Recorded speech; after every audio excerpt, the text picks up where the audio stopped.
on va rentrer sur la face arrière, face nord, justement côté froid, pour aller vers le chaud, vers quelque chose qui est central, vers quelque chose qui est solaire.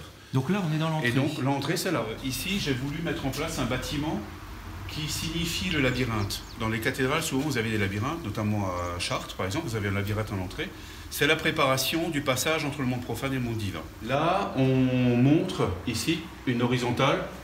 On tient en fait le fil de la connaissance, l'horizon, et on verse quelque chose dans l'eau, qui est quelque chose qui tombe à la verticale. Or, horizontale et verticale me donneront une croix. Donc entrée, un développement sur la pagode principale. On va accéder après, derrière la pagode, derrière Bouddha, on accède à la salle des ancêtres. Et après, on va, par un cheminement vertical, pouvoir monter des échelons, si vous voulez, apprentis, compagnons et maîtres. Et tout en haut, la salle avec les fenêtres en haut, rondes, c'est la salle des maîtres. Et cette salle des maîtres est tout à fait particulière parce qu'elle est un peu hors norme.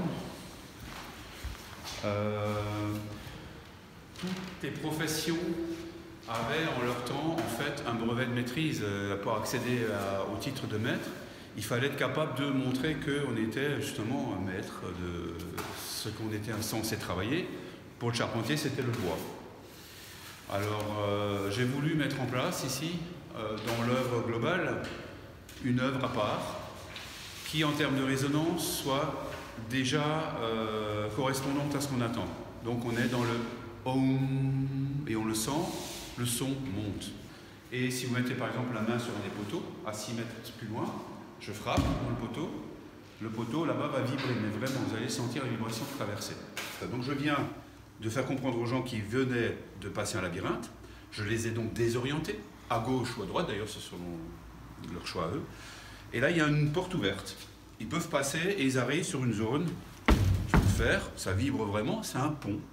Un vrai pont entre deux bâtis, une zone dure sur fondation ici, donc il y a quelque chose qui est fondé, et une autre zone fondée plus loin qui est la grande pagode.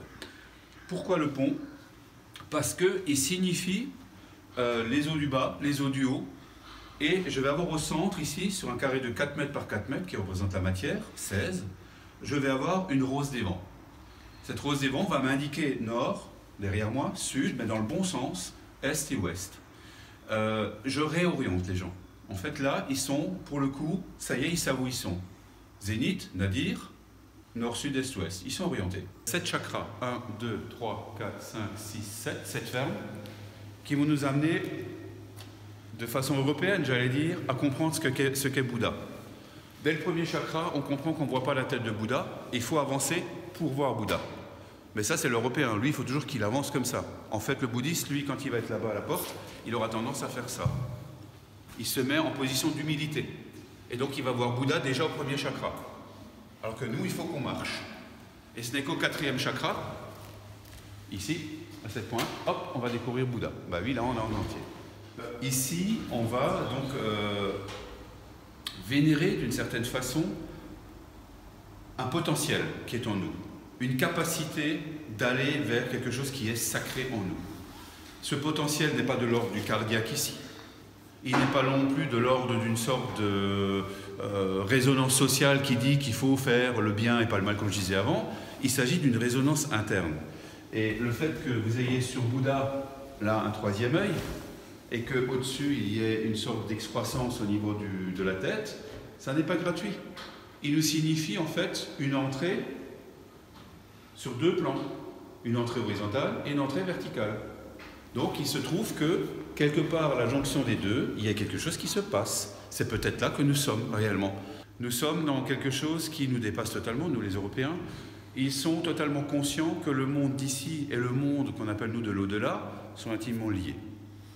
Il n'y a pas de séparation. Donc on ne la leur fait pas, quoi. On se retrouve là dans la future salle des ancêtres, là où vous êtes vraiment en chantier. La future salle des ancêtres.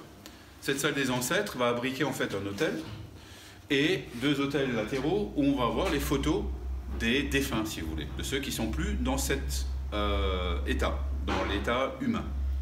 Ils sont dans l'au-delà.